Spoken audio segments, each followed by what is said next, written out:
வணக்கம் மாணவர்களே, நாம இன்னைக்கு 5ஆம் வகுப்பு முதல் பருவம் இயல் 2 உள்ள வறுமையிலும் நேர்மை என்ற கதை பகுதியை தான் நாம இன்னைக்கு பார்க்க போறோம்.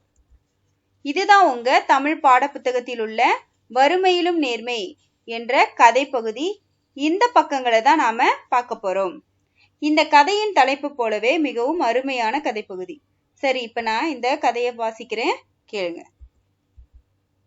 வறுமையிலும் நேர்மை. ஓர் ஊரில் தொடர்ந்து சில ஆண்டுகளாக மழையே பெய்யாததால் அந்த ஊரில் கடும் பஞ்சம் நிலவியது. மக்கள் பசியால் வாடினர். நல்ல உள்ளம் படைத்த பணக்காரர் ஒருவரிடம் அந்த ஊர் மக்கள் சென்று தங்களின் குழந்தைகளுக்கு உதவி செய்யுமாறு வேண்டினர். இலகிய உள்ளம் கொண்ட அவர், அந்த ஊரில் குழந்தைகள் யாரும் பசியால் வாட வேண்டா, ஆளுக்கொரு கொழுக்கட்டை கிடைக்குமாறு செய்கிறேன். என் வீட்டிற்கு வந்து கொழுக்கட்டையை எடுத்துச் செல்ல சொல்லுங்கள் என்றார். மாளிகைக்கு திரும்பிய அவர் தம் வேலைக்காரர்களை அழைத்தார். இந்த ஊரில் உள்ள குழந்தைகளின் எண்ணிக்கையை கணக்கெடுத்துக்கொள். ஆளுக்கொரு கொழுக்கட்டை கிடைக்க வேண்டும். நாளையிலிருந்து கொழுக்கட்டைகளை கூடையில் சரியான எண்ணிக்கையில் வைத்துக்கொண்டு வீட்டிற்கு வெளியே இருக்க வேண்டும் என்றார். அதுபோலவே வேலைக்காரர்கள் செய்தனர். அங்கே காத்திருந்த சிறுவர் சிறுமியர் அவர்களை சூழ்ந்து கொண்டனர். வேலைக்காரர்கள் கூடையினை அவர்கள் முன் வைத்தனர். கொழுக்கட்டையை எடுப்பதில் ஒவ்வொருவரும் போட்டி போட்டனர். ஆனால் ஒரே ஒரு சிறுமி மட்டும் அமைதியாக இருந்தாள். எல்லோரும் எடுத்துச் சென்றது போக மீதி இருந்த சிறிய கொழுக்கட்டையை எடுத்துக்கொண்டு அங்கிருந்து மகிழ்ச்சியுடன் சென்றாள் அவள். எல்லாவற்றையும் கவனித்துக் கொண்டிருந்தார் பணக்காரர். 5ஆம் நாளும் அப்படியே நடந்தது. எஞ்சியிருந்த சிறிய கொழுக்கட்டையை எடுத்துக்கொண்டு புறப்பட்ட அந்த சிறுமி தன் வீட்டிற்கு வந்தாள். அந்த கொழுக்கட்டையை சாப்பிடுவதற்காக 2ஆக பிரித்தாள். அப்போது அதன் உள்ளிருந்து ஒரு தங்க காசு கீழே விழுந்தது.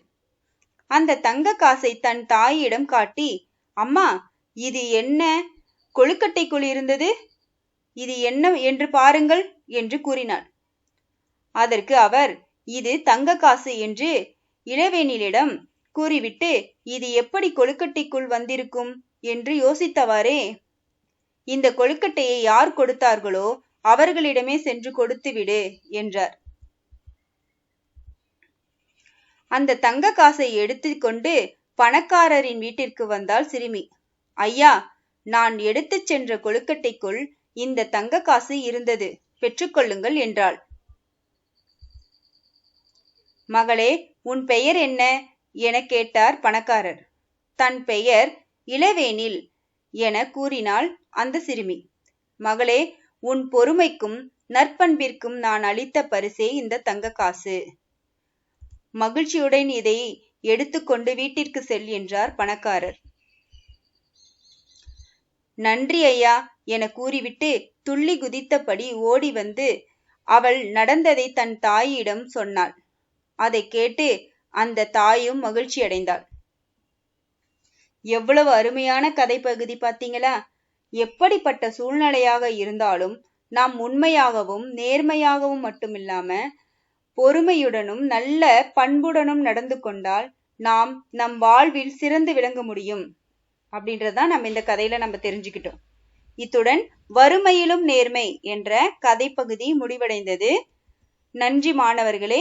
மீண்டும் அடுத்த வகுப்பில் சந்திப்போம்.